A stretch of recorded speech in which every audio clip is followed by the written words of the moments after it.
자, 수업 시작했습니다. 안녕하십니까. 네.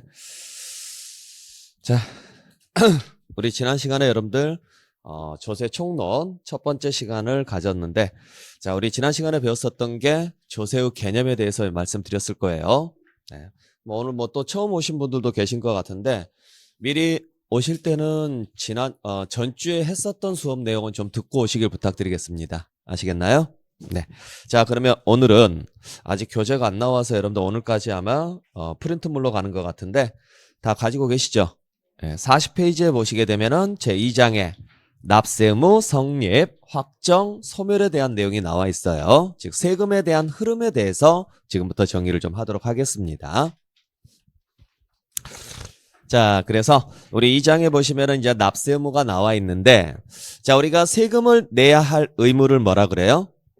납세 의무라고 이야기를 하죠. 근데 납세 의무는 세 단계를 거쳐서 진행이 돼요. 그래서 일단 제일 먼저 뭐가 먼저 되느냐? 성립이라는 게 먼저 돼야 돼요. 즉 납세 의무가 생겨야 된다는 이야기죠. 그리고 나서 확정 절차를 거쳐서 나중에 가서 소멸이 돼요. 즉 다시 말해서 우리가 세금이라는 것은 무조건 내가 내고 싶다고 해서 내지는 게 아니고 일정한 사유가 생겨야 돼요. 세금을 내야 할 어떤 근거가 있어야죠. 그냥 무작정 세금을 낸다가 아니고, 그래서 납세무가 생긴다. 날생자 써가지고 성립, 즉 납세무가 생기는 시점. 그리고 나서 그걸 구체적으로 어떻게 할 것인가, 그걸 확정이라고 하고, 그래서 구체적으로 어떻게 할 것인가가 정해지면 나중에 가서 그 세금을 뭐 하시면 돼요? 납부하시면 돼요. 그러니까 쉽게 이야기를 해서 모든 의사결정은 다 마찬가지예요. 여러분들도 마찬가지로 이 학원에 나올 때 제일 먼저 고민했었던 게 뭐예요? 이 학원에 왜 나오셨어요? 그렇죠. 자격증 준비하려고 나오셨죠? 그때 이 학원에 나오기까지 고민을 했을 때 가장 먼저 여러분들이 고민했었던 게 뭐예요? 학원비부터 고민했어요? 아니죠. 그 전에 고민했었던 게 하나 있었죠? 뭘까요? 본인 한번 스스로 한번 생각해 보세요. 내가 이 학원에 나오기까지 과정을 한번 잘 생각해 보시면 어떻게 해서 이 학원까지 오게 됐을까? 여기까지 어떻게 해서 오게 됐을까? 제일 먼저 고민했었던 게 모르시겠어요? 공인중개사를 해볼까 말까? 이걸 고민했어요, 안 했어요? 아, 안 하고 그냥 오셨어요? 지나가다가 보니까 뭐 하나 보이네 하고 그냥 들어와서 등록하고 여기 앉아 계시는 거예요? 그러진 않잖아요. 누군가의 이야기를 듣거나 여러분들이 뭐 뉴스를 봤거나 어디에서 기사를 읽었거나 그래서 나도 한번 해볼까? 나도 할 수 있을까? 그래, 어차피 한번 준비해볼 만한 가치는 있겠다. 해보자. 그게 성립이라고요. 자, 그러면은 이제 공인중개사를 준비하겠다고 마음을 먹었어요. 마음을 먹었으니까 이제 뭐 하셔야 돼요? 그렇죠? 학원을 갈 것인가, 인강을 들을 것인가, 독학을 할 것인가. 만약에 학원을 간다면 어디에 있는 학원을 갈 것인가, 그걸 고민을 해야 하네요. 하죠. 그리고 뭐 학원비라든지 또는 내가 실제로 나가서 공부를 할 수 있을지 없을지 그런 것들을 고민을 했었죠. 그게 확정이라고요. 그래서 여러 가지 선택안 중에서 하나를 고르신 거죠. 그리고 나서 거기에 맞춰서 여러분들이 나와서 공부를 하시고 나중에 시험 보고 합격하고 나면 그게 끝나는 거죠. 마찬가지예요. 자, 오늘 수업이 끝나면 점심을 드실 거예요, 안 드실 거예요? 식사하실 거예요? 진짜? 근데 식사는 왜 해요? 그래요. 아니, 배도 안 고픈데 밥 먹겠다는 이야기는 나와요? 물론 그런 사람도 있긴 해요. 그냥 의무적으로 먹는 사람도 있긴 하는데 대부분은 뭘 먹을까라는 것을 고민하기 전에 제일 먼저 고민하는 것은 뭐예요? 나 배고파. 뭔가를 좀 먹어야 되겠어. 배고프다. 그게 뭐예요? 성립이에요. 자, 그러면 배가 고프면 꼭 먹어야 돼요? 그냥 건너뛸 수도 있어요. 그렇죠. 배는 고픈데 예를 들어서 내일 내시경이 있어요. 그래서 오늘 몇 시부터는 먹지 말래 아무것도요. 그러면은 비록 배가 고파도 안 먹고 건너뛸 수가 있죠. 그러니까 배가 고프다라는 사실은 분명히 존재합니다. 그게 뭐예요? 성립이에요. 그러니까 되게 추상적인 거죠. 그래. 자, 만약에 친구가 옆에서 야, 나 배고파. 그러면은요. 뭐라고 대답하실 거예요? 그래, 밥 먹어. 이렇게 이야기하겠죠? 근데 나는 지금 밥맛은 별로 없어. 이렇게 또 이야기를 해요. 그러면요. 그럼 뭐라고 하실 거예요? 그렇죠? 아, 그럼 네 마음대로 하던가. 아, 배고프다고 하면서 왜 또 딴소리 하고 있으면 이런 이야기를 한단 말이에요. 근데 어떤 이야기를 하든지 간에 양식을 먹든 뭐 한식을 먹든 분식을 먹든 그게 중요한 게 아니라 일단 배가 고프다라는 사실은 공통점이에요. 그게 성립이라고요. 자, 그래서 성립이라는 개념은 포괄적이고 추상적이에요. 그냥 이러고 싶다 이런 상황인 거죠. 그러면은 그걸 어떻게 할 것인가를 다시 뭐 해야 돼요? 고민을 해야 돼요. 구체적으로. 밥을 먹고, 자, 배가 고파요. 그래서 먹고 싶어요. 여기까지가 성립. 그러면은 뭘 먹을 것인가? 누구랑 같이 먹을 것인가? 어디 가서 먹을 것인가? 이걸 정해야 돼, 안 정해야 돼요? 정해야 돼요. 그래서 야, 나랑 같이 먹자. 나 혼자 먹기 싫어. 너 나랑 같이 먹자. 그러면 우리 뭐 먹으러 갈까? 아, 나 뭐 먹을지는 잘 모르겠는데 네가 정해줘. 꼭 이런 사람들이 있단 말이에요. 혼자는 꼭 못 정해요. 저 같은 사람이 그래요. 결정장애가 있어서 뭘 먹을까 물어보면 절대 못 정하는 사람들이 있어요. 자, 이런 식으로 해서 정했습니다. 그래서 가서 밥을 먹고 나면은 배고픔이 어떻게 돼요? 사라지죠? 그게 소멸이에요. 세금도 마찬가지예요. 네. 그래서 어떤 이야기를 하든지 간에 모든 상황은 우리가 의사결정을 할 때는 가장 먼저 성립이라는 게 먼저 이루어져요. 여행 가자. 그래. 그러면 누구랑 어떻게 어디로 어떤 방식으로 갈 것이냐. 나 집이 필요해. 그게 성립.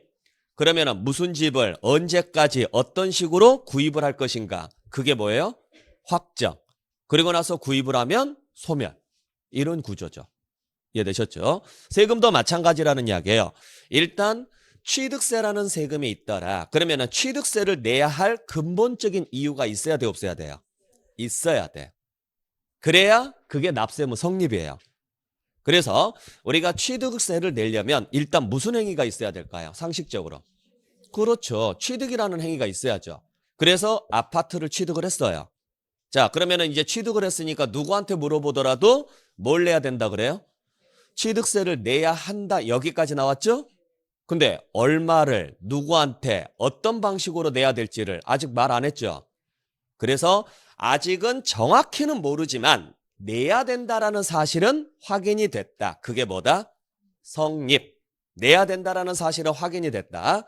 그러면은 이제 그걸 얼마를 낼 것인가, 누구한테 낼 것인가, 어떤 방식으로 낼 것인가.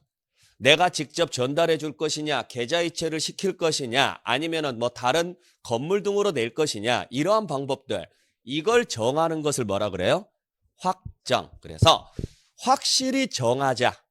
확실히 정하자. 성립은 추상적인 개념이다. 즉 준비 단계다. 이제 이거 해야 해. 준비 단계. 그리고 그걸 어떻게 할 것인가를 구체화시키는 방법. 이걸 확정. 개념을 확실하게 잡으셔야 돼요.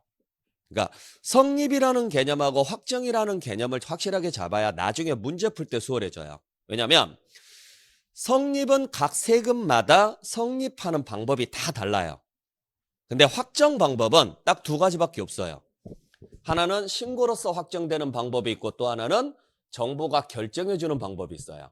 자, 아파트를 취득을 했어요. 그러면 취득세 내야 돼, 안 내야 돼요?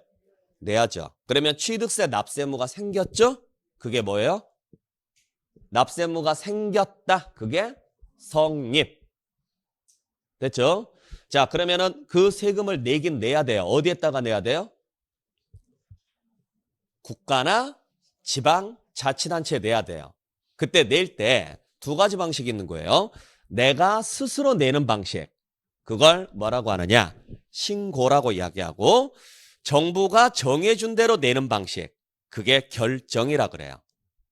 그러니까 조세는 따지고 보면은 뭐냐면 채권 채무 관계입니다.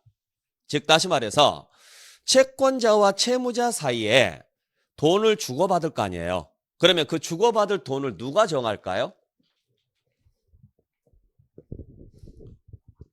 얼마를 주고 얼마를 받을 것인가를 누가 정해요?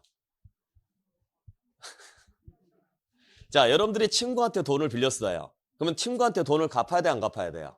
갚아야죠? 그러면 얼마를 언제까지 줘야 될지 이걸 누가 정해요? 채무자가 정해요? 그래서 1,000만 원을 빌렸으니까 내가 내일까지 100만 원만 갚을게 이래요? 채권자가 정해요? 아, 1,000만 원을 빌려주고 네 내일까지 1억 갖다 줘 이래요? 진짜? 아니죠. 누가 정합니까? 쌍방이 합의하죠. 합의에 의해서 이루어지잖아요. 나 너한테 1,000만 원 빌리고 싶어. 그래? 알았어. 나 그 정도 돈 있으니까 1,000만 원 빌려줄게. 대신 아무리 친구 관계여도 돈 관계는 확실하게 해야 돼. 자, 일주일 빌려줄게. 나 딱 일주일만 여유 있어. 그러면 일주일 후에 이자 없이 그냥 1,000만 원 그대로 갚어. 자, 네가 수용하면 내가 빌려주고 수용하지 못하겠으면 나는 못 빌려줘. 이런 식으로 해서 서로 합의가 돼야죠. 그러니까 모든 채권 채무 관계는 쌍방 합의에 의해서 이루어져요. 근데 유일하게 계약 관계가 아닌 게 세금이죠. 자, 우리가 국가한테 돈을 빌린 적이 있어요, 없어요? 없죠. 그냥 나는 내 할 일을 했을 뿐인데 어떤 일을 했다고 해서 자연스럽게 국가에 빚이 생긴 거예요. 그게 세금이란 말이에요. 자, 나는 내 돈, 내가 열심히 일을 해서 번 돈으로 아파트를 샀을 뿐인데 아파트를 산 순간 세금을 내야 될 빚이 생긴 거예요. 자, 그러면 쌍방 합의에 의해서 이루어진 거 아니죠? 계약에 의해서 이루어진 거 아니잖아요. 그래서 얼마를 어떻게 낼 것인가를 누군가는 한쪽이 정해야 돼요. 그걸 채무자가 스스로 정해서 내는 방식을 신고. 내가 이만큼 취득을 했으니까 이만큼 낼래요 하고 알려주면서 그대로 갚는 방식. 그게 신고. 그러지 말고 채권자인 정부가 당신은 이런 행위를 했기 때문에 얼마를 언제까지 내주셔야 됩니다 라고 정해주는 방식. 그걸 뭐라 그래요? 결정.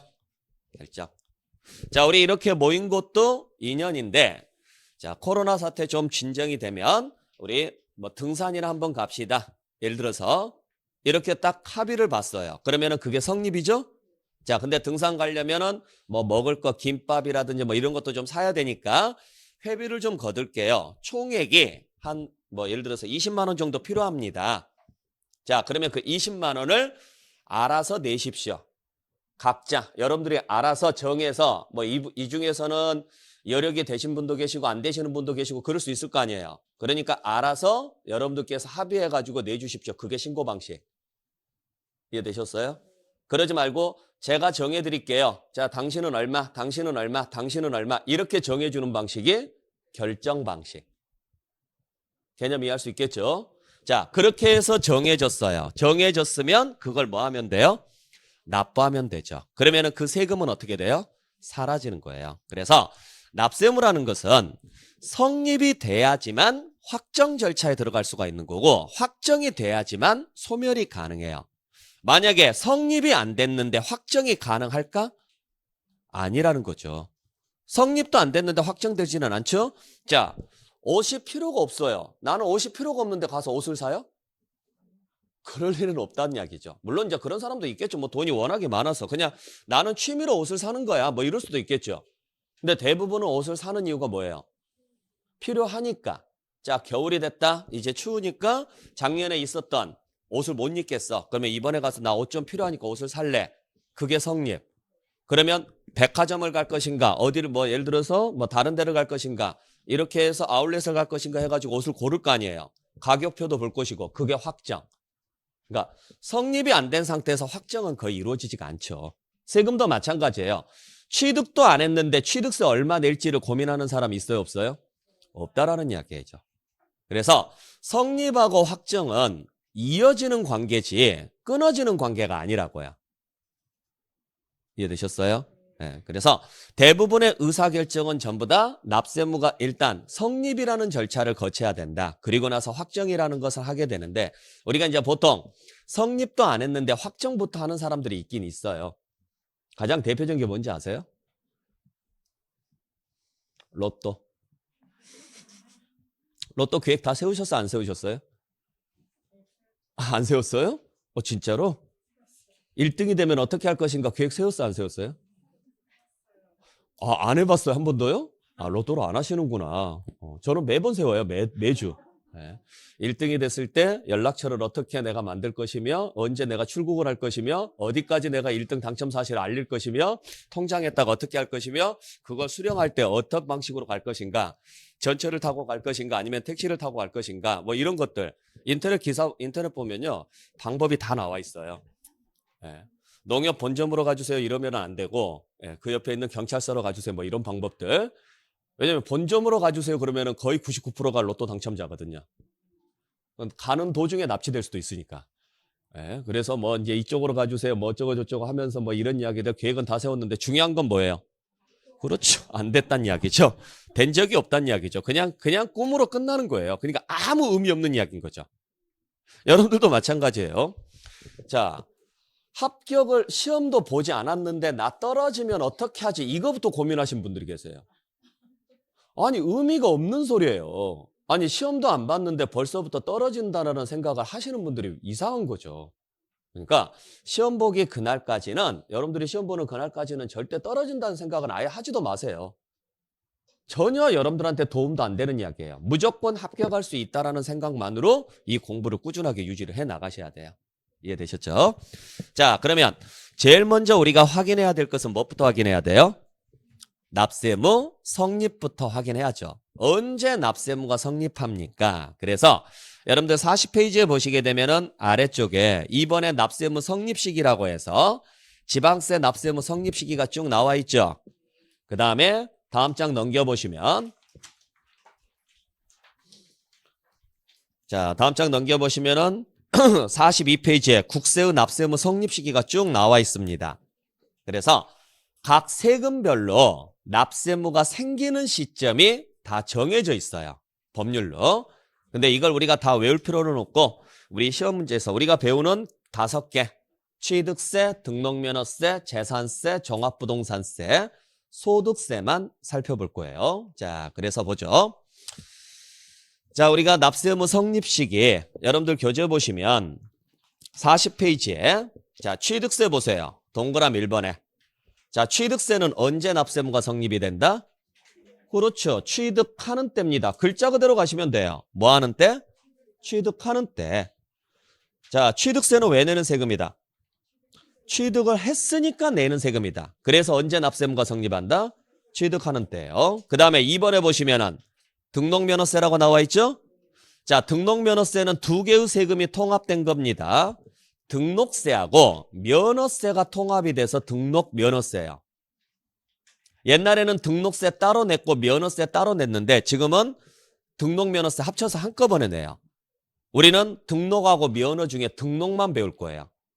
그러면 여기서 등록이라는 것은 뭘 이야기하느냐? 등기하거나 등록하는 것을 이야기합니다. 그래서 등록면허세는 어떨 때 내는 세금이다? 등기나 등록을 할 때 내는 세금이다. 그래서 언제 납세의무가 성립하느냐? 등기 등록을 하는 때. 기업법만 보시면 되죠. 자, 그래서 취득을 했습니다. 취득을 했으면은 당연히 무슨 세금 내야 돼요? 취득세를 내야 돼요. 그리고 취득을 했으니까 뭐 하고 싶어요? 등기하고 싶죠? 그때 등기할 때 내는 세금이 무슨 세금? 등록면허세예요. 그래서 이렇게 취득이나 등기를 통해서 내는 세금들 둘 다 어떤 행위가 있었기 때문에 내는 세금들이에요. 어떤 행위가 있었기에 내는 세금 등은 그 행위가 뭐 할 때? 있었을 때 이렇게 가는 거죠. 행위가 있었을 때. 단순해요. 취득세니까 뭐 하는 때? 취득하는 때. 등록면허세니까 뭐 하는 때? 등기 등록하는 때예요. 자, 그래서 취득을 해서 등기까지 했습니다. 그러면 이제 내 재산이죠? 내 재산인데 내가 재산을 가지고 있다라는 이유만으로 매년 내는 세금이 있어요. 그게 무슨 세금이냐면 재산세죠. 그러니까 재산세는 왜 내는 세금이에요? 그래요. 그냥 재산이 있다라는 이유만으로 내는 세금이에요. 어떤 행위가 있었어요? 없었어요? 없었어요. 그냥 가지고 있다라는 이유만으로 내는 거죠. 나한테 재산 있습니다. 내가 재산 가지고 뭘 하지도 않았어요. 그냥 숨만 쉬고 있었더니 세금 내래요. 종합부동산세도 마찬가지예요. 자, 이렇듯 재산세나 종합부동산세처럼 단순히 보유하면서 내는 세금 등은 어떤 행위가 없었죠. 행위가 없었기 때문에 뭐 하도록 돼 있느냐면 날짜를 정해줬어요. 그날을 무슨 날이라고 하느냐면 기준일이라 그래요. 기준일. 그냥 이날에 재산이 있으면 내는 걸로 합시다라고 딱 정해놨다고요. 그게 현행 며칠로 되어 있느냐면 6월 1일로 되어 있어요. 자, 그래서 재산세는 재산이 있으니까 내는 세금이다 이렇게 알고 계시지만 좀 더 구체적으로 말씀드리면 언제 재산이 있어야 내는 세금이다? 6월 1일 날 재산이 있어야 내는 세금이에요. 그 6월 1일을 세금을 부과한다 그래서 과세 할 수 있는 기준이 되는 날이다. 그래서 무슨 날이라고 한다? 과세 기준일이라 그래요. 그러면 6월 1일이 한 번 와요? 매년 찾아와요? 그렇죠. 매년 찾아오죠. 그래서 우리가 재산세는 매년 내는 거예요. 아셨죠? 자, 그래서 재산세나 종합부동산세는 그냥 재산이 있다라는 이유만으로 내는 건데 6월 1일 날 재산이 있으니까 낸다 그랬죠? 그러면은 뒤집어서 말하면 6월 1일에만 재산이 없으면 나는 재산세를 낸다 안 낸다? 안 낸다는 이야기예요. 그러니까 여러분들이 재산세를 안 낼 수 있는 방법은 있어요 없어요? 있죠. 언제 사서? 6월 2일 날 사서 언제 팔면 돼요? 그렇죠. 다음 연도 5월 31일 날 팔면 되죠. 그리고 다시 6월 2일 날 사서 그 다음 연도 5월 31일 날 파시면 돼요. 매년 이걸 반복하면 재산세는 안 나와요. 근데 이 짓을 해요 안 해요? 왜 안 해요? 그렇죠. 재산세 피하려다가요. 취득세, 양도소득세 주구장창 나오게 생겼죠? 그래서 안 하는 거예요. 그래서 그냥 재산을 가지고 있게 되면은 그냥 내는 세금이 재산세하고 종합부동산세예요. 언제 재산이 있으면? 6월 1일 날. 그리고 여기서 주의하셔야 될 것은 분명히 6월 1일이라 그랬어요. 6월 1일. 근데 6월 1일이라고 분명히 말씀을 드렸는데 이걸 1년의 절반이라고 오해하시는 분들이 계세요. 그래서 꼭 시험제 틀리게 낼 때는 7월 1일로 줘요. 여러분들 6월 1일은 1년의 절반이 아닙니다. 1년의 절반은요. 6월 30일이거나 7월 1일이에요. 그날을 기준으로 따지는 게 아니라 그냥 언제를 기준으로 따진다? 6월 1일. 근데 꼭 시험 문제에서는 7월 1일로 주거든요. 그러니까 7월 1일로 주는 이유가 뭐냐면 대부분의 사람들이 6월 1일이라고 하면은 1년의 절반이라고 생각을 해요. 1년의 절반은 6월 30일이거나 7월 1일입니다. 그날이 아니라 6월 1일 날 재산이 있으면 돼요. 그러면 1년 내내 가지고 있어요. 재산세를 피할 수 있어요, 없어요? 못 피하죠. 근데 중간에 팔아요. 팔거나 새로 살 때는 재산세를 피할 수 있죠? 자, 우리는 언제 재산이 있으면 내는 세금이다? 6월 1일 날. 자, 그렇다면 6월 1일을 기준으로 놓고 봤을 때 이날 재산이 있으면 돼요. 그러면 예를 들어서 6월 1일 전에 매매를 합니다. 자, 갑이라는 사람이 을이라는 사람에게 팔았어요. 그러면 6월 1일 시점의 소유자는 누구예요? 그렇죠. 을이 6월 1일 시점의 소유자가 되죠? 그래서 6월 1일 전에 거래가 이루어지면 취득자가 내는 거예요. 매수자가. 재산세는.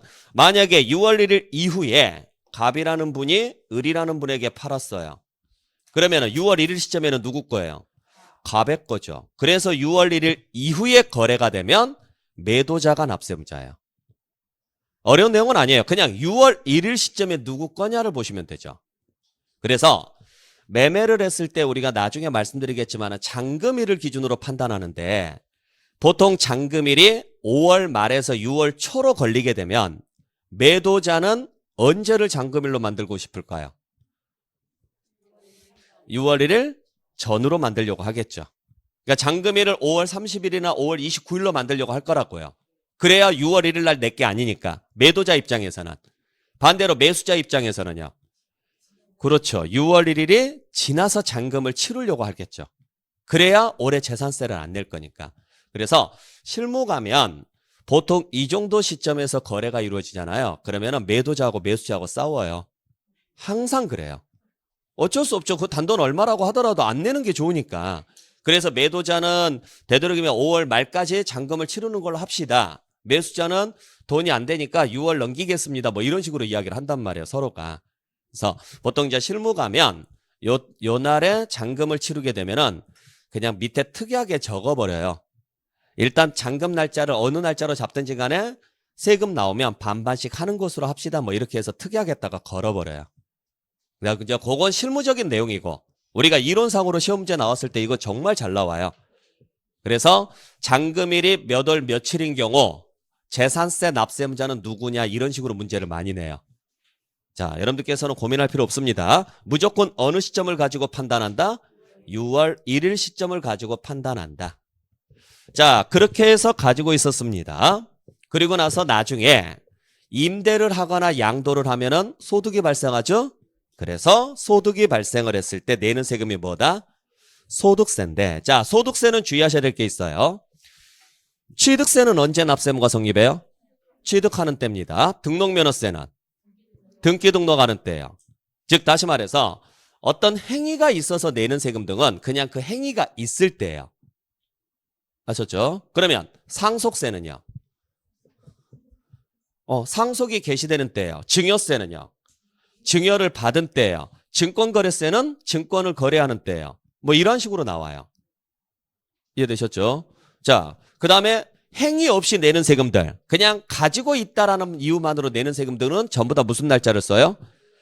기준일이라고 해요. 그래서 날짜가 주어지는데 우리가 배우는 재산세하고 종합부동산세는 다 언제를 기준으로 따진다?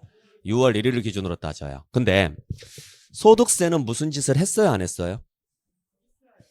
무슨 짓을 했어요? 소득이라는 짓을 했죠? 소득 활동을 했어요? 안 했어요? 했으니까 어떤 행위가 있어서 내는 세금이잖아요. 근데 소득자가 눈 씻고 찾아봐도 한 글자도 안 들어가요. 그래서 잘 보셔야 돼요. 그래서 소득세는 주의하셔야 될 게, 소득세는 소득이 발생하는 때, 그러면 절대 안 돼요. 소득세는 언제로 되어 있다? 과세 뭐가? 기간이 기간자. 예. 기간이 뭐 하는 때? 끝나는 때 납세의무가 성립한다고요. 기간이 끝나는 때. 그래서 시험지에 나왔을 때 만약의 경우에 소득이 발생하는 때 이런 식으로 만약에 문제가 나오죠? 만약에 소득이 발생하는 때 이런 식으로 문장이 나왔다. 이건 틀린 문장이죠. 네. 자, 그래서 취득세는 취득자가 들어간다 안 들어간다? 들어갑니다. 취득세니까 뭐 하는 때? 취득하는 때. 등록면허세는 등록자가 들어가요 안 들어가요? 들어가요. 등록면허세니까 등록하는 때예요. 근데 소득세는 소득자가 안 들어가요. 무조건 뭐라고 하셔야 돼요? 기간. 자, 요걸 여러분들께서 정확하게 이해를 좀 하셔야 되는데, 자, 이쪽으로 잠깐 넘어와 볼게요. 자, 취득세는 왜 내는 세금이에요? 취득했으니까 내는 세금이에요. 등록면허세는 등기나 등록을 하니까 내는 세금이에요. 그러면 소득세는요? 소득이 있으니까 내는 세금이에요. 자, 이때 소득이라는 말이 무슨 말일까? 이걸 정확하게 보셔야 돼요. 소득이 무슨 말이에요? 소득이 뭐예요? 자, 소득이라는 말은 뭘까? 개념을 이해하시라 그래서 개념. 제가 지난 시간에 말씀드렸죠. 외우려고 하지 마시고 이해를 하시라고요. 소득이라는 말은 수익일까요? 이익일까요? 수익과 이익은 같은 말일까요? 다른 말일까요? 수익과 이익은 같은 말이에요? 다른 말이에요? 당연히 다른 말이죠. 글자가 다르잖아요. 다른 말 아니에요? 어떻게 다른지 아세요? 수익은 플러스도 있고 마이너스도 있고, 이익은 플러스만 있고. 그럴 리가요. 여러분들 수익은 뭘 이야기하느냐 하면 총 수입이에요. 수입. 지출 고려하지 않고 번 돈. 내가 번 돈. 이익은 남은 돈. 뭘 빼서? 지출을 빼서. 그러니까 수입이라는 것은 그로스의 개념이죠. 그죠? 총액의 개념이죠. 이익이라는 것은 네트의 개념이에요. 순액의 개념이죠. 순액의 개념. 자, 그러면 소득이라는 말은 수익일까요? 이익일까요? 이익이에요. 우리는 돈을 벌었기 때문에 내는 세금이 아니에요. 자, 돈은 벌어요, 안 벌어요? 벌어요. 문제는 그 돈을 벌기 위해서는 그만큼 내가 희생한 게 있어요, 없어요? 있죠. 근로자들은 돈을 벌기 위해서 뭘 희생을 해요? 노동력을 희생을 해요. 그렇죠? 개인 사업자들도 돈을 벌기 위해서는 노동력뿐만 아니라 비용이 지출이 돼요. 자, 만약에 물건을 파는 사람입니다. 그러면 물건을 팔아서 돈을 벌려면 그 물건을 사와야 돼, 안 사와야 돼요? 그렇죠. 사와야죠. 이해하시겠어요? 개념은 항상 이렇죠. 자, 예를 들어서 우리가 붕어빵 장사를 한다라고 생각을 해보세요. 그러면 붕어빵 장사를 해서 하루에 100만 원을 벌었다. 그러면 많이 번 거 맞아요? 많이 번 거 맞죠? 하루에 100만 원을 벌었으니까 문제는 많이 번 게 중요한 게 아니라고요. 많이 남아야죠. 내가 한 달에 1000만 원을 벌면 뭐 하냐고요. 1000만 원을 벌기 위해서 1200만 원의 돈을 써요. 그러면 의미가 없죠. 자, 1200만 원을 써가지고 1000만 원을 벌면은요. 어차피 마이너스 200이에요. 그러니까 당신 연봉이 얼마입니까? 이건 중요해요, 안 중요해요? 안 중요해요. 당신이 10억을 벌든 20억을 벌든 그게 무슨 상관이냐고요. 중요한 건 10억을 버는 사람이 그 10억을 벌기 위해서 11억을 썼다면 그 사람은 의미가 없다라는 거죠. 1억을 버는 사람이 있어요. 근데 1억을 버는 사람은 그 1억을 벌기 위해서 100만 원만 써요. 그러면은 1억 버는 사람이 훨씬 더 남는 장사를 하는 거죠. 100만 원 써서 1억 받는 사람과 1억 버는 사람과 9억 9천만 원 써가지고 10억 번 사람하고요. 의미가 다르잖아요. 그러니까 우리가 그 광고 같은 경우 보게 되면은 보통 이런 경우가 있어요. 이 부동산에 투자하면은 1년에 얼마씩 벌 수 있습니다. 이런 이야기들 많이 하잖아요. 전단지 같은 거 보면 그런 거 나오죠. 월 수입 700만 원 보장, 월 수입 500만 원 보장, 이런 광고들 많이 있을 거예요. 자, 월 수입 500만 원을 보장한다라고 하면 1년에 얼마 번다는 소리예요? 6천만 원을 번다는 이야기죠? 월 수입이 500만 원이에요. 수입이. 근데 거기에 절대 안 써놓은 이야기가 뭐냐? 그 500만 원을 벌기 위해서 써야 되는 지출이 얼마인지는 절대 안 써놔요. 그러니까 수입 500만 원이 중요한 게 아니죠. 수입 500만 원을 벌기 위해서 얼마를 써야 되는지를 알아야죠. 그러니까 현혹되면 안 된다는 이야기예요. 내가 이 돈을 버는 만큼 내가 쓰는 게 분명히 있을 거라는 이야기예요. 자, 그래서 우리가 돈을 법니다. 번 돈을 뭐라 그래요? 벌어들인 돈을 수입이라 그래요. 수입. 근데 이 돈을 벌기 위해서 쓴 돈을 뭐라 그래요? 지출 또는 비용이라 그래요. 그러면 수입에서 지출을 뺐더니 플러스 잔액이 남습니다. 그걸 뭐라 그래요? 이익이라 그래요. 마이너스 잔액이 남았어요. 그러면요. 손실이라 그래요. 여기서 소득이라는 단어는 이 단어예요. 이 단어. 이게 나왔을 때 내는 세금이 소득세예요. 그래서 요 소득이 법인이 벌어들인 소득이라면 법인 소득세라는 세금을 내는 거고, 개인이 벌어들인 소득이라면 개인 소득세를 내는 거예요. 여기에 대해서. 그러니까 소득세가 나온다는 이야기는 돈을 많이 벌었다는 이야기가 아니에요. 오해하지 마세요. 소득세가 나왔다는 이야기는 돈을 많이 벌었다가 아니라 돈이 남았다예요. 얼마를 벌었느냐가 중요한 게 아니고. 그래서 나는 얼마 안 벌었는데 세금이 나왔고 옆집은 엄청 많이 벌었는데 세금이 안 나왔다? 그러면은 그냥 이론상 이야기했을 때 옆집은 벌기는 많이 벌었지만 그만큼 다 지출로 나갔다는 이야기예요. 나는 적게 벌었어도 그거보다 지출이 적었으니까 이익이 남았다는 이야기예요. 그러니까 세금이 나온 거죠. 그러니까 개인 사업자들 같은 경우에는 수입이 많아도 그걸 전부 다 뭘로 대체를 해요? 가라 영수증을 통해 가지고 지출로 맞춰버리잖아요. 그러니까 소득세가 적게 나오는데 제일 억울한 사람이 누구예요? 근로소득자들이죠. 근로소득자들은 수입이 뭐예요? 월급이에요. 근데 이 돈을 벌기 위해서 뭘 썼어요? 월급을 받기 위해서 뭘 썼어요? 그렇죠. 노동력을 썼죠. 그냥 까놓고 이야기해서 자기 몸뚱아리 받쳐가지고 돈 번 거예요. 근데 그 노동력을 돈으로 환산할 수 있어요, 없어요?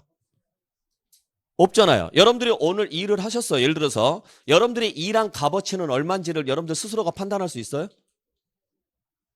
내가 생각했을 때는 내가 오늘 1시간 동안 일한 게 솔직히 말하면 이 정도 값어치는 할 것 같아라고 이야기하지만 그게 상대방이 인정해 주냐고요. 안 해줄 수도 있죠. 그래서 법으로 당신이 이만큼 벌었으면 그 번 돈의 몇 프로만 비용 처리하십시오 하고 아예 퍼센테이지를 정해줬어요. 근데 이 금액이 얘를 절대 못 넘어요. 그러니까 내가 야근을 하고 잠도 안 자고 주말 특근도 하고 어쩌고 저쩌고 해서 정말 일을 열심히 했는데 그에 비해서 받는 돈이 적다고 본인은 느낄 수 있죠. 그래도 계산상으로는 절대 노동력이 월급을 넘어가지를 못해요. 그래서 근로자들은 이익이 없어요. 제일 억울한 거죠. 죽어라고 일을 하고 어쩌고저쩌고 했는데도 이게 많이 안 잡히니까. 그래서 근로자들이 뭐 우리가 흔히 말하는 뭐 봉이다. 근로자들은 매번 세금만 내고 산다. 이런 이야기들. 개인 사업자들은 안 내는데 돈을 많이 버는데도 안 낸다. 왜? 개인 사업자는 비용을 많이 잡을 수가 있으니까. 쓴 만큼 비용을 잡을 수가 있으니까. 근데 근로자는 절대 그러지를 못한다는 이야기. 우리나라 구조가 그렇게 돼 있어요. 네. 자, 어찌됐든지 간에 이런 내용으로 보시면 돼요. 그래서 법인이 벌어들인 소득에 대해서는 법인소득세인데 소득자를 빼고 현행 뭐라고 하느냐면 법인세라 그래요. 개인이 벌어들인 소득세는 개인자를 빼고 현행 뭐라고 하느냐면 소득세라 그래요. 구분할 수 있겠어요? 네. 자, 우리가 배울 소득세는 바로 이거죠. 자, 어찌됐든지 간에 소득이 발생을 했을 때 내는 세금이 소득세인데 그러면 문제는 소득이 발생을 하려면 일단 뭐가 있어야 돼요? 그렇죠. 수입이 없으면 소득이라는 게 나올 리가 없죠. 그러면 소득이 발생하는 때라는 것은 결국에는 뭐가 발생하는 때예요? 수입이 발생하는 때예요. 근데 근로자는 언제 수입이 발생해요? 월급 받은 날 수입이 발생하죠. 그러면 만약에 소득이 발생하는 때 납세무가 생긴다, 성립한다 이러면 월급 받을 때마다 세금 내야 돼요. 자, 그러면 개인 사업자들은 언제 수입이 발생해요? 여러분들이 식당을 운영한다고 가정을 해보세요. 수입이 언제 발생해요? 매 순간. 그렇죠? 음식 하나 팔 때마다 수입이 발생하죠. 자, 그러면 불판 한번 갈아주고 손님 한번 들어왔다 나갈 때마다 수입이 생깁니다. 카드 결제하니까. 그때마다 세금 내야 돼요. 그럼 편의점 하신 분은 아침에 우유 하나 누가 우유를 하나 사러 왔습니다. 그러면 우유 하나 팔고요. 뭐 해야 돼요? 그렇죠. 문 닫고 가서 세금 내고 오셔야 되고 다시 오셔서 빵 팔고 다시요. 세금 내고 오셔야 되고 하루에 수십 번 수백 번 왔다 갔다 해야 돼요. 이게 너무 힘든 거예요. 그러면 경제활동을 할 수가 없죠? 그래서 어떻게 하기로 했느냐면 일하십시오. 수입이 언제 발생하든 간에 신경 안 쓸 테니까 일하시고 그리고 그도 수입을 발생시키려면 뭐도 있어야 되니까 지출도 있어야 되니까 계속적으로 지출하고 수입하고 지출하고 수입하고 계속 하시라고요. 신경 안 쓸 테니까. 그래서 가만히 놔둘 테니까 그렇게 하시되 대신 일정 기간이 지나면 그걸 한꺼번에 정리합시다. 이렇게 돼 있는 거예요. 한꺼번에. 그걸 무슨 기간이라고 한다? 과세 기간이라고 이야기를 하죠. 그래서 현행 과세 기간은 1월 1일부터 12월 31일이에요. 소득세 같은 경우는. 그래서 이 기간이 뭐 하게 되면 끝나면 일단 납세무가 생긴 걸로 봅시다. 그러니까 요 1년치에 대한 뭐하고 수입을 다 따지시고 1년치에 대한 뭘 다 따져서 지출을 다 따져서 정산하세요. 이해되셨죠? 그러면 1년에 몇 번만 내면 되니까 한 번씩만 내면 되니까 본인들 경제활동하는 데는 부담은 없다라는 거죠. 이해되셨죠? 그렇게 가는 거예요. 그러니까 뭐하고 똑같으냐면 여러분들 핸드폰 요금하고 똑같아요. 핸드폰 요금을 핸드폰 쓸 때마다 내요? 아니죠? 전기 요금을 전기 쓸 때마다 내요? 아니에요. 왜 쓸 때마다 안 내는지 아시죠? 번거로우니까 그래요. 그래서 번거로우니까 그렇게 하지 마시고 기간을 잡아줄게요. 몇 월 며칠부터 몇 월 며칠까지를 한꺼번에 정산해서 내는 걸로 합시다. 그래서 보통 핸드폰 요금이나 전기 요금이나 수도 요금은 전부 다 한 달 단위로 끊어서 내죠. 세금도 마찬가지라고요. 소득활동은 경제활동이에요. 계속적으로 이루어져요. 그러다 보니까 그걸 그때그때 내지 마시고 그냥 끊어서 갑시다. 이렇게 가죠. 그래서 우리가 근로자들이 연말정산을 언제 해요? 여러분들 근로자들 연말정산 언제 해요? 1월 달에요. 1월 달. 왜 1월 달에 할 수밖에 없는지 아시겠죠? 그 해가 끝나야 가능하니까. 그래서 소득세가 언제 내는 세금이냐면 5월 달에 내는 세금이에요. 5월 달에 매년. 그것도 언제 걸 내는 거예요? 그렇죠. 전년도 거. 납세무가 생기지도 않는 것을 낼 수는 없죠. 그러니까 이미 납세무가 생긴 걸 낸단 말이에요. 그래서 올해 낸 세금은 언제 거 낸 거냐? 작년 거. 2019년도 귀속분이래요. 그러면 내년에 내는 올해 소득은요? 내년 5월 달에 내는 거예요. 5월 달에. 근데 5월 달에 냈을 때 만약의 경우에 환급 금액이 발생을 하면 환급이 6월이나 7월에 나오거든요. 근데 아까 말씀드렸던 것처럼 근로자는 되게 짠하다 그랬잖아요. 그래서 근로자들은 조금 더 빨리 환급을 해주기 위해서 1월 달, 2월 달에 연말정산을 해주는 거예요. 이때 자금이 많이 들어간다 그래서. 그러니까 보통 새학기 시작되는 시점에 1월 달, 2월 달에 새학기 시작되죠. 또 이사철이죠. 그 다음에 명절 끼어 있죠. 자금이 제일 많이 나가는 날 중에 하나예요. 그래서 요 날 환급을 해주려고 연말정산을 이때 하는 거예요. 그러니까 사람들이 연말정산이라는 말을 오해하시는 분들이 계세요. 연말에 하니까 연말정산이다가 아니라 연말까지를 모아서 한다 그래서 연말정산인 거예요. 그러니까 연말까지 모으려면 그 기간이 뭐가 돼야 돼요? 끝나야 되는 거죠. 왜 소득세가 과세 기간이 끝나는 때인지 아시겠죠? 자, 그러면 소득세를 기간별로 계산하는 이유는 딱 하나다. 뭐 때문이다? 자주 발생하니까. 수입활동이라는 것은 계속적이니까. 자주 발생하죠? 그래서 그때그때 내는 게 뭐하다? 귀찮고 번거롭다. 그래서 좀 더 편하게 세금 계산해서 내게끔 하기 위해서 뭐별로 끊어놨다? 기간별로. 그러면 왜 취득세는 기간별로 안 끊었을까? 취득세는 기간이 끝나는 때가 아니에요. 그냥 언제예요? 취득하는 때예요. 등록면허세도요. 등기 등록을 하는 때예요. 상속도 상속이 개시되는 때예요. 증여도 증여를 받은 때예요.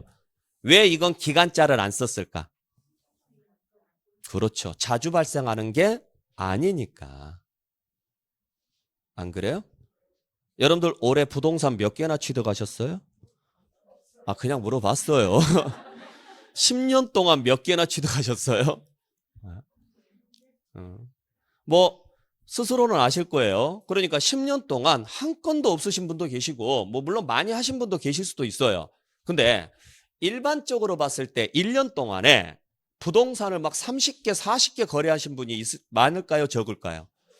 거의 없다고 봐야죠. 그죠? 그러니까 우리가 취득이라는 활동 자체는 자주 발생하는 게 아니에요. 그래서 그냥 그때그때 내더라도 번거롭다, 안 번거롭다? 전혀 번거롭지가 않아요. 그냥 그래서 그때그때 내라는 거예요. 등기도 그때그때 하라는 거예요. 상속세도 자 사망을 매년 반복해서요? 아니죠. 사람 한 사람이 사망하는 거 한 번뿐이에요. 뭐 사망하셨다가 다시 살아나셨다가 또 사망하셨다가 살아나셨다가 이럴 수는 없잖아요. 그러니까 그냥 그때그때. 지금까지 살아오시면서 증여 몇 번이나 받아보셨어요? 제발 좀 받고 싶죠? 네. 그러니까 증여도 자주 발생하지 않으니까 기간별로 안 묶어요. 그래서 대부분의 세금은 여러분들 나중에 한번 쭉 한번 읽어보시면 아시겠지만은 기간자를 쓰는 게 몇 개 없어요. 기간자를 쓰는 게 어디가 있느냐면 42페이지에 보시면은 그 국세의 납세 의무 성립 시기에 1번에 보시면은 소득세 있죠. 2번에 보시면은 법인세 있죠. 3번에 보시면은 부가가치세 있죠. 요 세 개밖에 없어요. 그러니까 소득세하고 법인세는 둘 다 뭐에 대해서 내는 세금이에요? 소득에 대해서 내는 세금이에요. 즉 다시 말해서 내가 번 돈에 대해서 내는 거란 말이에요. 그러면 내가 돈을 버는 활동은 매일 해요? 어쩌다 한 번씩 해요? 매일 하잖아요. 대부분의 사람들이. 그러니까 매일매일 세금 내는 건 번거롭지 않느냐? 기간별로 끊어서 내게 하게 하자. 그래서 뭐가 끝나는 때? 기간이 끝나는 때. 부가가치세는 우리가 소비하는 물건에 들어가 있습니다. 근데 우리가 소비를 매일 해요? 어쩌다 한 번씩 해요?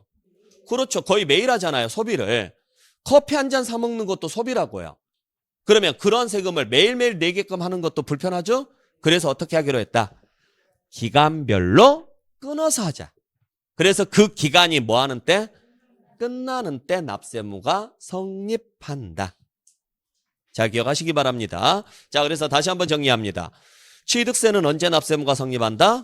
취득하는 때. 등록면허세는 등기 등록하는 때.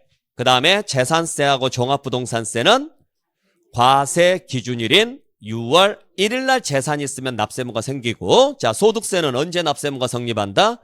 과세 기간이 끝나는 때 납세의무가 성립한다. 그리고 요 두 개. 자, 지방교육세하고 농어촌 특별세는 공통점이 뭔지 아시겠죠?